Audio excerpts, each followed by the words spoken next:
各位投资人，大家好，我是李州投顾分析师高志明啊，在这边为各位对这个台指期结算后这个台股的一个盘势做分析。那我们可以看到，在今天台股遇到这个台指期结算，再加上刚好外资今天有出具这个对瓶盖股甚至这个半导体类股的一个下修平等的报告，造成今天在指数结算的时间点呢，出现一个压低结算的动作，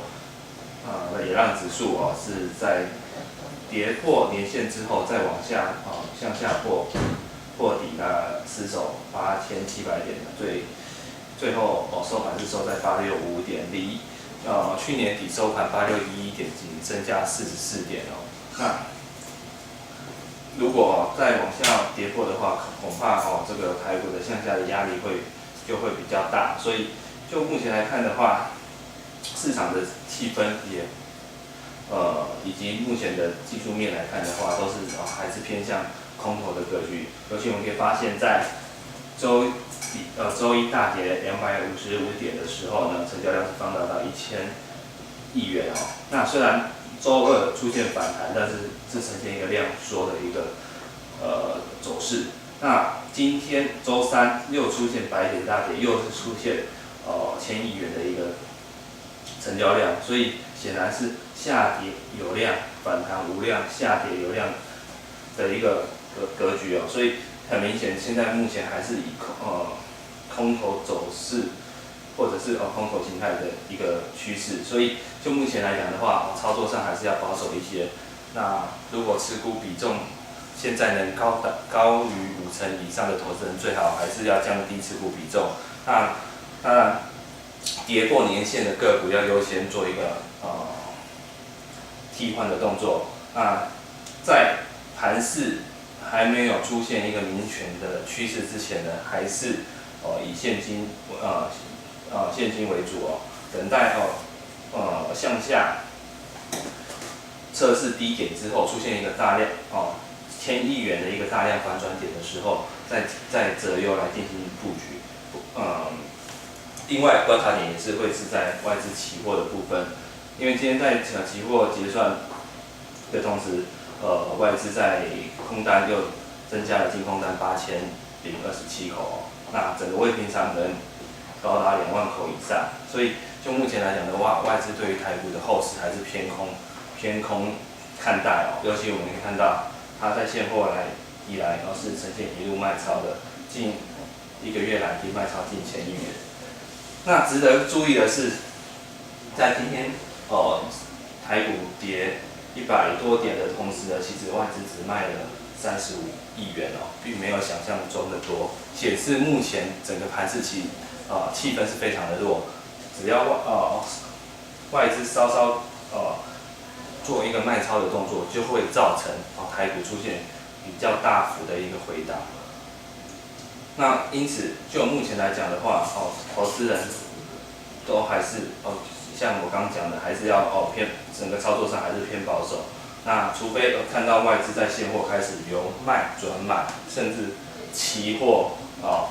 开始出现大幅的一个空单大幅回补，尤其是回补到1万口之下，比较容易见到一个止跌回稳的一个情况。那先前也有跟投资人分享，就是观察过去外资未平仓空单达2万口之后呢，这个台股基本上都是以下跌居多。那通常短线的一个低点呢，会出现在空单开始出现大幅回补，像前几次都是从2万口开始大幅减少到1万口，甚至开始翻多单之后，指数才会见到低点那就目前来看的话，整个空单都还是维持2万口之上，所以可能短线还会有在低点向下回撤低点的一个可能，所以近期投资人还是先以观望为主，等待指数出现止跌，也或者是全指股绩优的全指股补跌完毕之后，再进行布局的动作。那今天主要瓶盖股就是受到巴克莱下修整个平等的影响之下呢，出现比较大幅的重挫，尤其明天苹果又要发表新的 iPad，在这个新品发表会前，居然出现一个大幅回档，这是比较不寻常的一个情况。所以就明日就算有利多出来，可能也会出现一个利多不涨这一点是要小心的。但是就今天指标股鸿海来讲的话，今天在下跌的破底过程当中是有人在做一个承接动作，所以成交量是有做一个明显放大。但是因为其实鸿海的股价离年线还有一段距离，那以目前大盘其实已经跌破年线来讲的话，可能鸿海有可能会顺势来回测年线。但是就鸿海来讲的话，我先前有提到过，它目前是 iPhone 6 Plus 的一个组装厂。那以目前市场对于 iPhone Plus 的需求是比较高的，所以鸿海未来的营收是有机会再持续来走强。再加上明年它还会开始对特斯拉汽车做一个组装，等于在一个新产品的贡献之下，明年成长动能是有机会再优于今年所以我预期在拉回年线之后呢，应该会有比较大的支撑，短线投资者是可以留意鸿海有没有出现一个止跌的讯号。另外股王大立光虽然今天盘中最大跌幅也超过5%但是它也尾盘的时候有留下下影线。那因为它明天要召开线上法说，那以目前来看的话，大立光可能在明天的线上法说释出利多的机会会比较高，因为大立光也是 iPhone 6 Plus 800万镜头的独家组装厂，尤其800万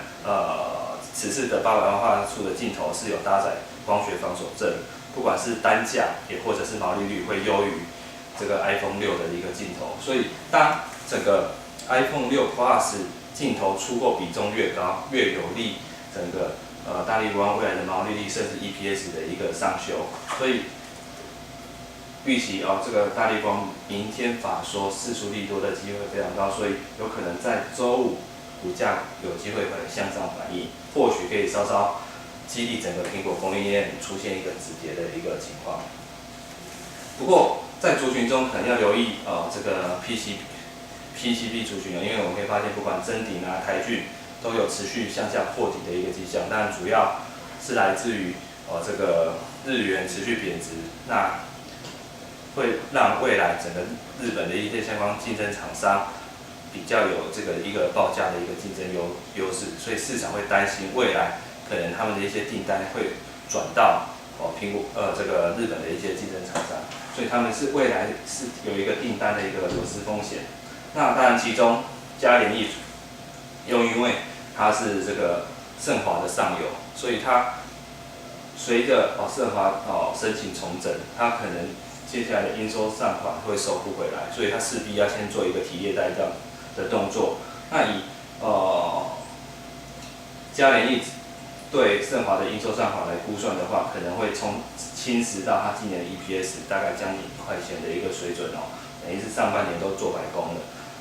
那当然对于股价来讲就会有比较大的一个冲击性，毕竟它股价30几块，那如果 EPS 接下来不到1块钱的话，就有比较大的一个向下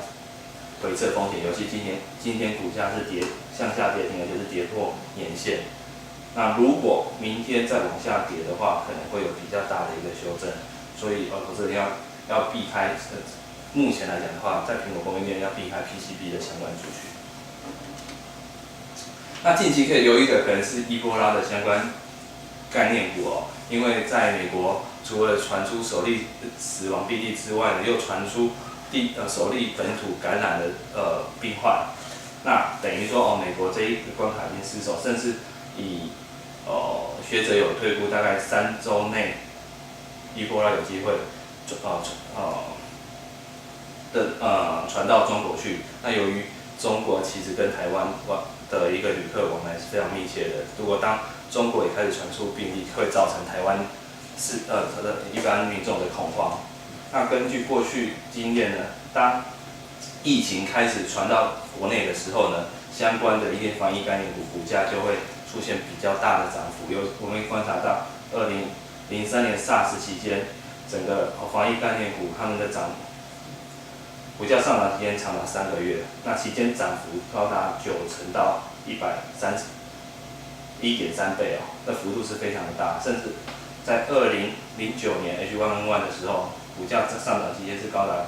2个月，那涨幅也有近50%到130%，都有5成以上的一个涨幅。所以就这一次来讲的话，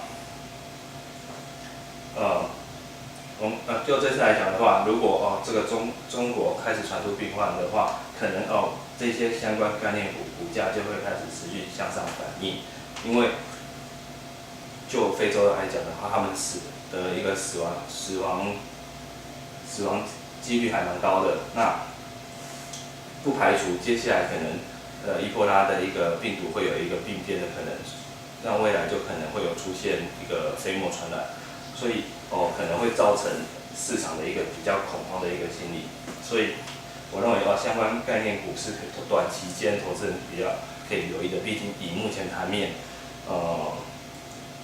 涨势比较整齐的族群，大概就只剩下这个防疫概念股，可能在整个资金效应之下，它会有一个助涨的效果。那其中我认为指标股可能会观察是这个1732的毛宝，因为观察过去几次这个防疫概念股的一个公司过程当中，基本上毛宝的一个股价涨幅都有超过1倍以上的一个涨幅，所以如果这个伊波拉的一个疫情从这个美洲开始传向亚洲的时候，可能股价应该会有机会来持续向上反应。那近期是有资金开始做一个卡位的动作，尤其我们观察过去毛宝的涨势，就是当新闻媒体开始报道说这个疫情传到中国，甚至传入台湾的时候，它的股价是直接用跳空上去的所以很明显已经有人在做一个卡位的动作，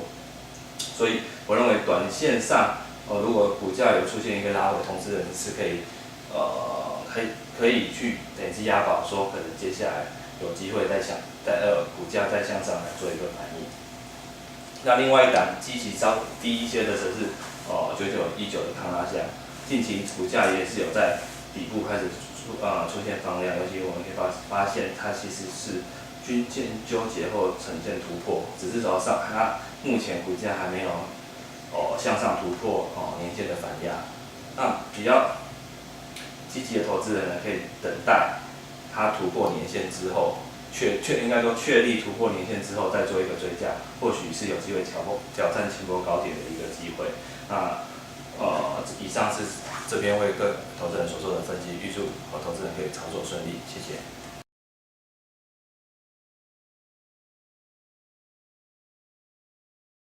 本公司与所推荐分析之个别有价证券无不当之财务利益关系。本节目资料仅供参考，投资人应独立判断、审慎评估并自负投资风险。